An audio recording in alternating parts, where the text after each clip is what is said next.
Bonjour et bienvenue à cette capsule sur les familles de situations d'apprentissage du programme français langue d'enseignement de la formation de base diversifiée. Nous vous invitons, s'il y a lieu, à noter vos questions en cours de visionnement, puis à les faire parvenir à la foire aux questions qui se trouve à la page Accueil.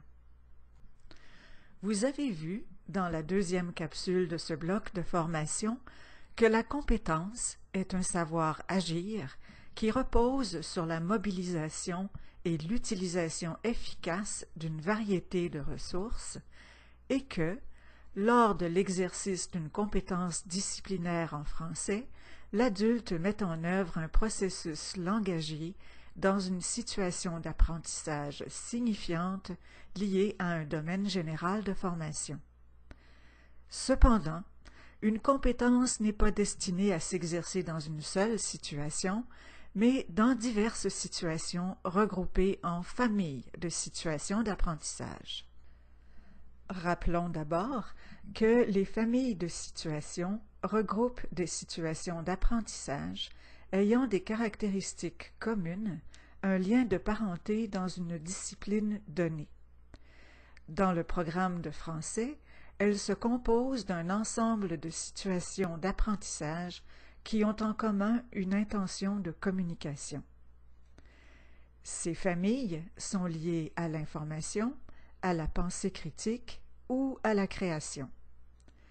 Elles permettent de proposer un contexte à l'apprentissage et d'aborder des sujets sous des angles différents. Il faut souligner que les familles de situations d'apprentissage diffèrent des classes de situations que l'on rencontre en formation de base commune. Celles-ci sont des regroupements de situations de vie effectués à partir de problèmes ou de traits communs à plusieurs situations de la vie quotidienne de l'adulte. Les familles regroupent des situations d'apprentissage diversifiées et de complexité variable. Examinons maintenant chacune de ces familles. D'abord, les familles liées à l'information.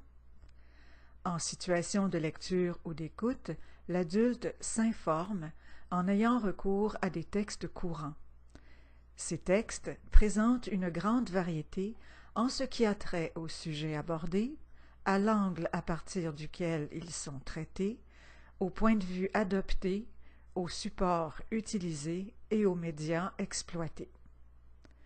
En situation de production écrite ou orale, l'adulte informe les autres en décrivant une réalité ou en donnant des explications sur un événement, un phénomène ou un objet quelconque. Poursuivons avec les familles liées à la pensée critique. Qu'il soit en situation de lecture, d'écoute ou d'interaction orale, l'adulte est amené à poser un regard critique sur des textes courants et littéraires en se donnant des critères d'appréciation. Lorsque l'adulte doit prendre position ou porter un jugement sur un sujet, il est amené à justifier sa prise de position et à présenter des arguments pour appuyer ses propos.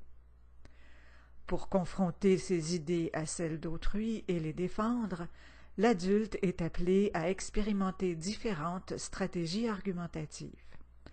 Il apprend aussi à relativiser son jugement et à le formuler de façon nuancée en confrontant son appréciation à celle de ses pairs. Enfin, abordons les familles liées à la création. L'adulte est invité à découvrir une variété de textes écrits ou de productions orales. Il se familiarise ainsi avec plusieurs genres de textes et élargit ses repères culturels. Lorsqu'il crée, en écrivant des textes littéraires ou autres, l'adulte explore son imaginaire. Il tire profit de ses expériences et de ses connaissances liées à la littérature ou à d'autres domaines de la création pour choisir une façon de raconter, d'exprimer ses sentiments, ses émotions ou ses idées.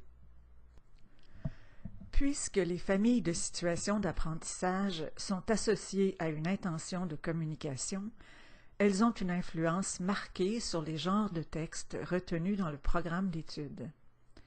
D'ailleurs, la sélection des genres de textes dans les cours du programme repose, entre autres, sur la cohérence au regard des familles de situations prescrites dans les cours. Dans le programme d'études, les genres de textes où dominent les séquences descriptives et explicatives renvoient aux familles de situations liées à l'information. Ceux qui présentent une séquence argumentative ou justificative dominante sont rattachés aux familles de situations liées à la pensée critique. Enfin, les textes narratifs, dramatiques et poétiques renvoient aux familles de situations liées à la création. Par exemple, le cours FRA 3106 propose l'étude de la nouvelle et du récit, puisque les familles de situations exploitées en lecture et en écriture sont découvrir des univers littéraires et créer. De plus, soulignons que les genres de textes sont aussi choisis en fonction de la progression des apprentissages. La diapositive suivante vous donnera un aperçu des genres de textes abordés dans le programme d'études. Ce tableau constitue un aperçu des genres de textes abordés dans le programme d'études. On trouvera, dans chaque cours, des suggestions de genres de textes qui respectent les familles de situations prescrites et qui permettent d'atteindre le but énoncé dans le cours. En contexte d'apprentissage, des textes de genre variés doivent être proposés aux adultes afin de diversifier les pratiques de lecture, d'écriture et de communication orale et de répondre aux besoins personnels et de formation de l'adulte. Revenons maintenant au tableau des familles de situations. Les familles de situations, qu'elles soient liées à l'information, à la pensée critique ou à la création, permettent de développer plusieurs compétences. Une lecture verticale de ce tableau permet de voir que les familles de situations d'apprentissage liées à l'information, par exemple, permettent de développer les 3 compétences disciplinaires. Ainsi, s'informer par une recherche de documents, qu'ils soient écrits ou audiovisuels, pourrait permettre à l'adulte de cerner un sujet et par la suite de rédiger un texte qui rendrait compte de différents aspects de ce sujet. Une compétence se développe à travers plusieurs familles de situations. En d'autres termes, plus on exploite de familles de situations, plus on devient compétent. Une lecture horizontale du tableau permet de percevoir les liens à établir entre familles de situations pour développer différents aspects d'une même compétence. Par exemple, une quête d'information pourrait être présentée comme complémentaire à la lecture d'un roman et à la découverte d'un univers littéraire pour poser un regard critique sur une œuvre. Enfin, une lecture croisée du tableau est indiquée pour concevoir des tâches ou projets qui favorisent l'intégration et le transfert des apprentissages. Par exemple, la lecture de textes d'information, le visionnement de documentaires et la confrontation de prises de position pourraient servir de base à la rédaction d'une argumentation. On le voit, chaque famille de situations peut soutenir le développement de plus d'une compétence disciplinaire et réciproquement, la compétence disciplinaire se développe davantage si elle s'exerce dans diverses familles de situations d'apprentissage. Résumons-nous. Pour développer ces compétences, l'adulte mobilise un processus. Ce processus est non linéaire puisqu'il implique des allers-retours entre les différentes étapes. Par exemple, pour élaborer un texte cohérent, l'adulte planifie l'écriture de son texte, rédige son texte, révise, améliore et corrige son texte, évalue l'efficacité de sa démarche.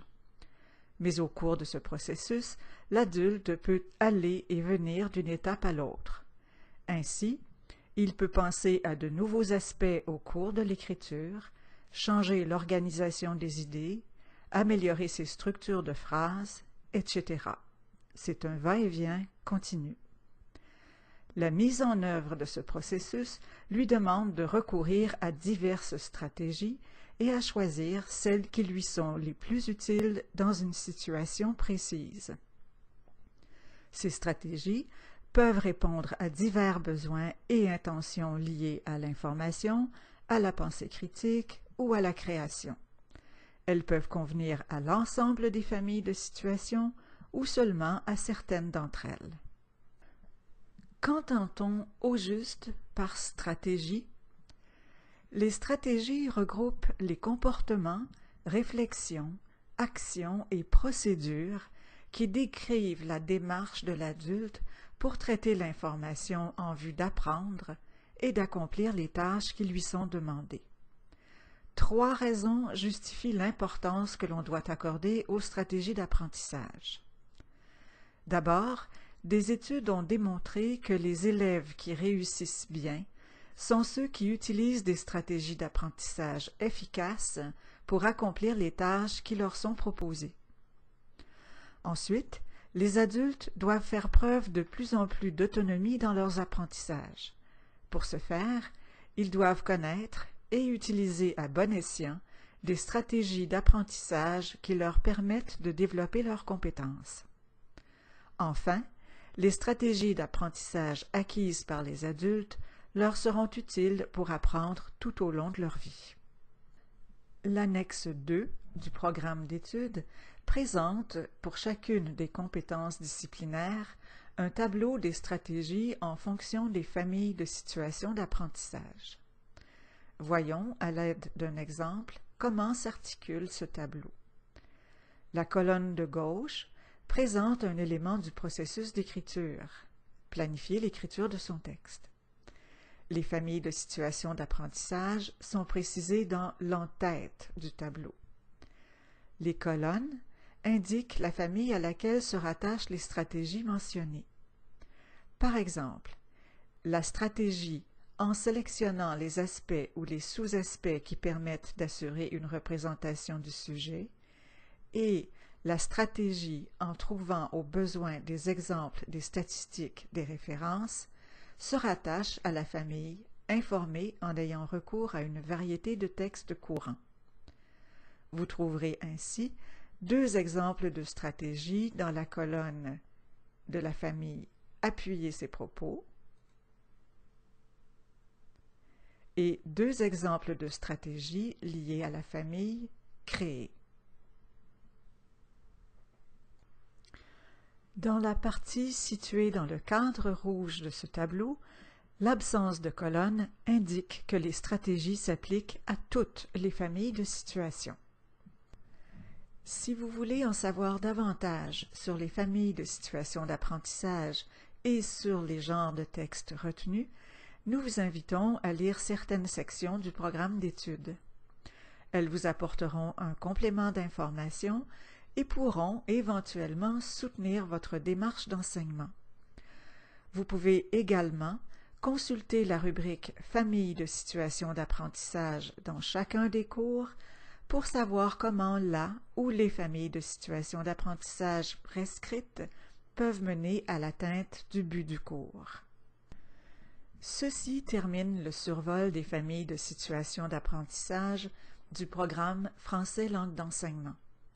Nous vous remercions de votre écoute et nous vous invitons maintenant à faire l'activité numéro 3 du bloc 1 et, s'il y a lieu, à faire parvenir vos questions à la fac.